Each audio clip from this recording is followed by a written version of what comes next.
All right, so today we're diving deep into global perceptions of the US and how leadership plays into all that. You sent in this YouTube video featuring Sadhguru, and wow, this guy, he doesn't hold back. He certainly provides a very unique perspective. Yeah, it's not every day we get an Indian yogi, a mystic, weighing in on international relations. Right. It's refreshing. And even though the video mentions US elections, it goes way beyond red versus blue. It's about the image the US projects on a global scale and whether that aligns with its actions. Yeah, he starts by discussing the power of example and uses these almost comical examples, like blue jeans and ripped trousers, to show how U.S. culture, intentionally or not, influences people all over the world. Okay, but ripped jeans, is that really a measure of global influence? Well, it's a lighthearted way to introduce a more serious concept. Soft power. Think of it as the influence a nation wields through its culture, values, and ideas, rather than military might. Sadhguru argues that the U.S., by virtue of its position in the world, has immense soft power. But the question is, how is that power being used? Right, he challenges us to consider what message the US is sending through its actions. Is it a message of collaboration and progress, or something else entirely? He then goes on to criticize what he calls the lingering Cold War mentality in the U.S., this focus on suspicion and dominance. He argues that to be a truly effective global leader, the U.S. needs to shift away from a desire to conquer and control. So what's the alternative? Is he suggesting the US just gives up its global influence? No, not at all. Instead of conquest, he proposes focusing on shared human aspirations, Well-being. opportunity, Oh. things that benefit everyone. It's a more visionary approach, one that aligns with the global challenges we face today. Think about climate change or pandemics. These aren't problems any single nation can solve through dominance. They require cooperation. It's a compelling argument, especially when he points out the staggering cost of US military interventions. Trillions of dollars spent, millions of lives lost, and the devastating impact on entire nations. And he doesn't just highlight the problem, he offers a solution. Imagine if even a fraction of that military spending was redirected towards education and development programs worldwide. He even throws out a concrete example. 10% of the US military budget could potentially educate every child in the Middle East. That's mind-blowing. But is it actually realistic? It's certainly a bold proposition, and while there are complexities to consider, it does raise a critical question. What if investing in people and their well-being and potential was a more effective strategy for achieving global stability and prosperity than military intervention? That's a radical departure from the way we typically think about foreign policy. He's essentially saying, what if instead of trying to win wars, the US tried to win hearts and minds? Exactly. And what's fascinating is that he frames this not just as an ethical imperative, but as something that could be beneficial for the U.S. in the long run. He argues that investing in global well-being could generate immense goodwill and foster a world where U.S. businesses thrive. Okay, so let's say I'm on board with this idea. How do we get from this visionary concept to actual change? Does Sadhguru offer any concrete steps? He emphasizes that citizens have a crucial role to play. He urges people, especially during elections, to hold their leaders accountable and demand commitments to explore alternative solutions to global problems. Specifically, he calls for a commitment to avoid opening new theaters of war. So it's not just about who we vote for, it's about what we demand from our leaders. Precisely. He challenges the idea of blindly following party lines and argues that true democracy requires a more informed and engaged citizenry, one that critically evaluates candidates and holds them accountable to their promises. Wait, so he's basically saying don't be a Democrat or a Republican, be a human. He's advocating for a shift in mindset. Instead of getting caught up in tribal politics, focus on what's best for humanity as a whole, not just one nation or political party. He then criticizes this blue state versus red state mentality, saying people have already decided who they're voting for before even considering the issues. He's pushing back against this idea of blind allegiance, encouraging people to think for themselves, engage in thoughtful dialogue, and make decisions based on what they believe will truly benefit the world. So less my team versus your team and more, we're all in this together. That's the essence of it. He's challenging us to move beyond tribalism and embrace a more inclusive and interconnected vision of the world.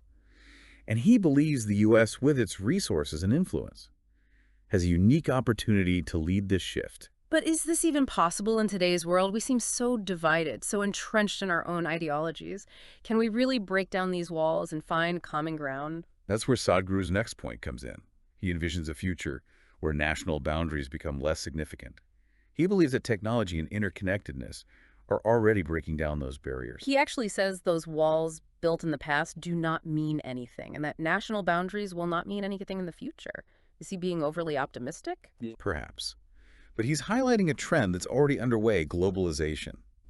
Whether we embrace it or resist it, the world is becoming increasingly interconnected.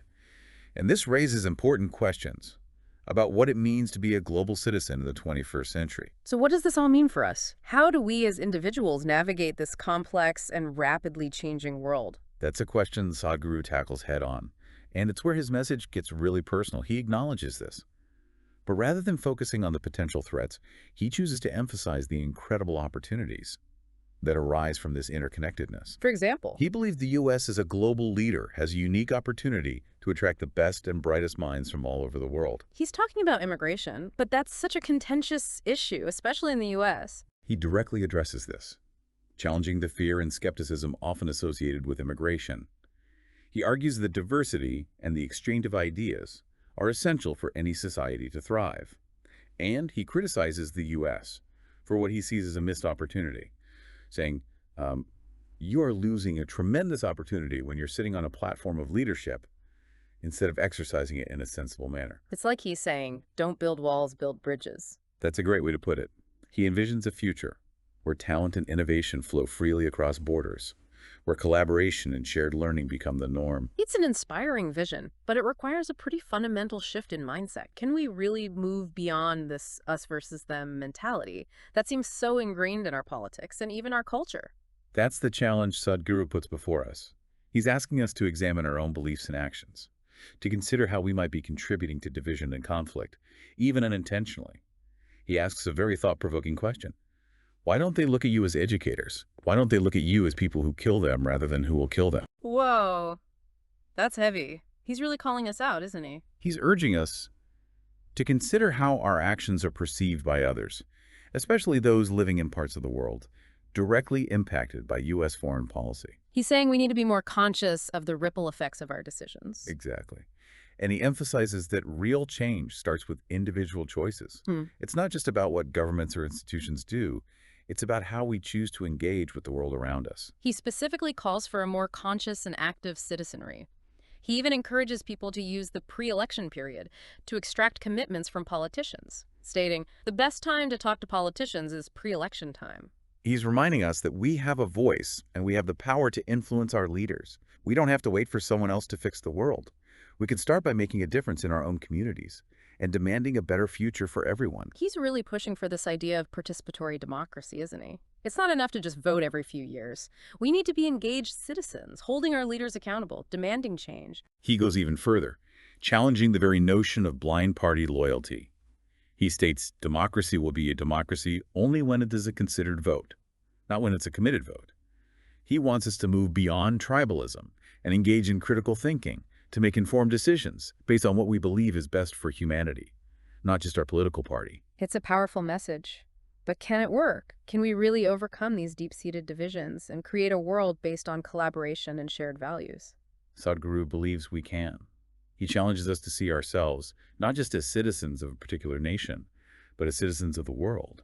He reminds us that we are all interconnected, our fates intertwined, and he believes that recognizing this interconnectedness is the first step towards building a more just and peaceful future for everyone. He paints a very hopeful picture, despite acknowledging the very real challenges we face.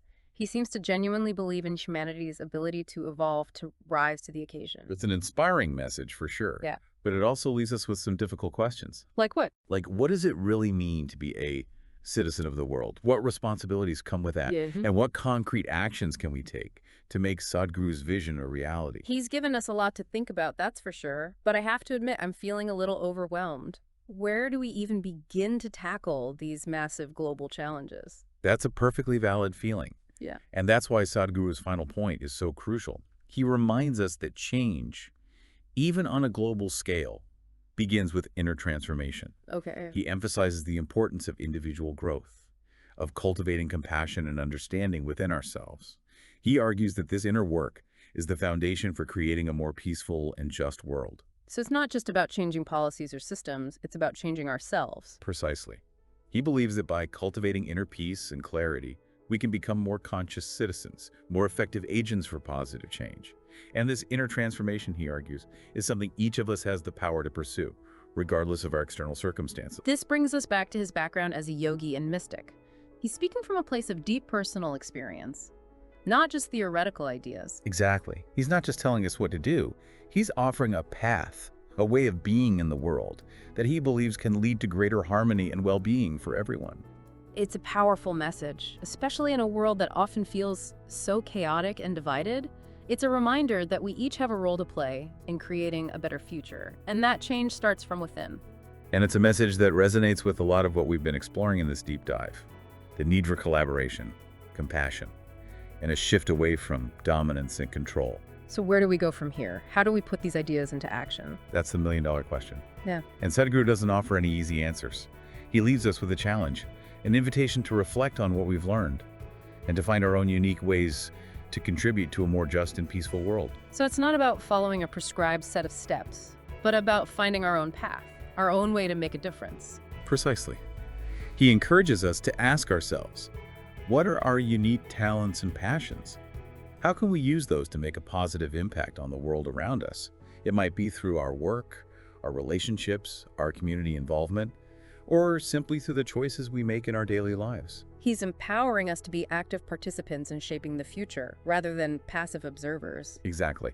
And he reminds us that even small actions, when multiplied across millions of individuals, can create a ripple effect that transforms the world. It's a hopeful message, one that leaves me feeling inspired and empowered, but it's also a bit daunting. Where do I even begin? That's where the real work begins, and it's a journey we each have to undertake for ourselves.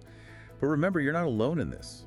There are countless individuals and organizations around the world working towards a more just and peaceful future. So the key is to find our tribe, connect with others who share our values, and work together to make a difference. That's a great place to start. And as Sadhguru reminds us, the most important change often starts with ourselves. By cultivating inner peace and compassion, we become better equipped to navigate the complexities of the world and contribute to positive change. So if you had to distill Sadhguru's message down to one key takeaway, what would it be? I think it's this. The power to create a better world lies within each of us. It starts with cultivating inner transformation, with making conscious choices that align with our values, and with finding our own unique ways to contribute to a more just, compassionate, and interconnected world.